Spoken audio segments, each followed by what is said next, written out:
നമസ്കാരം, news prime മലയാളത്തിലേക്ക് സ്വാഗതം. ഞങ്ങൾക്കാർക്കും വൺ ഇന്ത്യ വൺ ഇലക്ഷൻ വേണ്ടേ വേണ്ട എന്ന് പ്രഖ്യാപിച്ചുകൊണ്ട് JPCയിൽ വെടിപൊട്ടിച്ചിരിക്കുന്നു JDU MP മാർ. BJPയിൽ നിന്ന് വിട്ടുപോകാൻ ഒരുങ്ങുകയാണ് നിതീഷ് കുമാർ. കഴിയില്ല നയങ്ങളുമായി പൊരുത്തപ്പെട്ടു പോകാൻ. ഏച്ച് കെട്ടിയാൽ മുഴച്ചിരിക്കും എന്ന് വെറുതെ പറയുന്നതല്ല.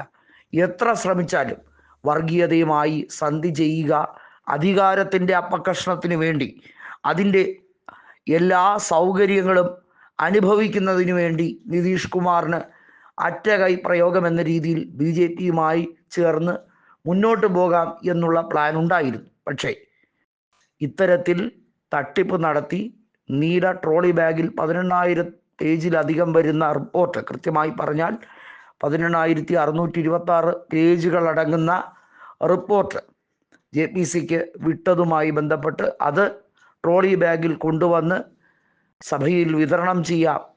ഈ ട്രോളി ബാഗ് വാസ്തവത്തിൽ പ്രിയങ്ക ഗാന്ധി കൈയോടെ പൊക്കി എന്ന് പറയുന്നതായിരിക്കും ആലങ്കാരികമായി ശരിവെക്കാൻ കഴിയുന്നത്. കാരണം JPC അംഗമായതോടുകൂടി പ്രിയങ്കയുടെ മറ്റൊരു മുഖമാണ് പ്രധാനമന്ത്രി നരേന്ദ്രമോദിയും ആഭ്യന്തരമന്ത്രിയായ അമിത്ഷായും സാക്ഷ്യം വഹിക്കുന്നത്. ഇതുവരെ കണ്ടിട്ടില്ലാത്തൊരു പ്രിയങ്ക തൻ്റെ 17-ാം വയസ്സിൽ ഈ രാജ്യത്തെ ഏറ്റവും കർമ്മനിരതനായ നേതാവിനെ നഷ്ടപ്പെട്ട, സ്വന്തം പിതാവായിരുന്നു അത്, രാജീവ് ഗാന്ധിയെ നഷ്ടപ്പെട്ട പ്രിയങ്ക.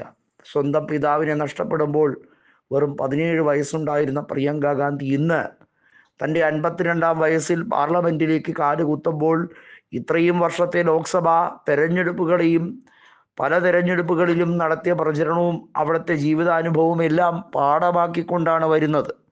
പ്രിയങ്കയുടെ ഒറ്റ വാക്കിൽ JDU MP മാർ ശക്തമായി JPCയിൽ BJPക്ക് എതിരെ നീങ്ങുന്ന ഒരു കാഴ്ചയും കാണേണ്ടി വന്നു.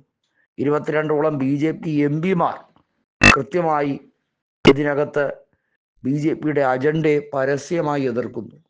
അവർ വിപ്പ് ലംഘിച്ച് വോട്ട് ചെയ്യും അവിശ്വാസം വന്നാൽ എന്നതിൻ്റെ സൂചന കൂടിയാണിത്.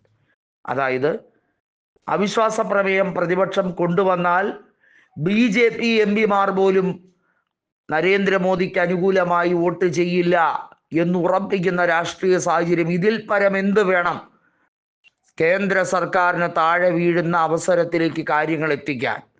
സഖ്യകക്ഷികൾ താങ്ങി നിർത്തുന്നു എന്ന് പറയുമ്പോഴും കേവല ഭൂരിപക്ഷം ഇല്ലെങ്കിലും ഏറ്റവും വലിയ ഒറ്റകക്ഷിയാണ് തങ്ങൾ എന്ന് അഹങ്കരിക്കുമ്പോഴും അതിൽ നിരവധിയായ MP മാർ BJPക്ക് പ്രതികൂലമായി ചിന്തിക്കുന്നു, BJPയുടെ തകർച്ച ആഗ്രഹിക്കുന്നു.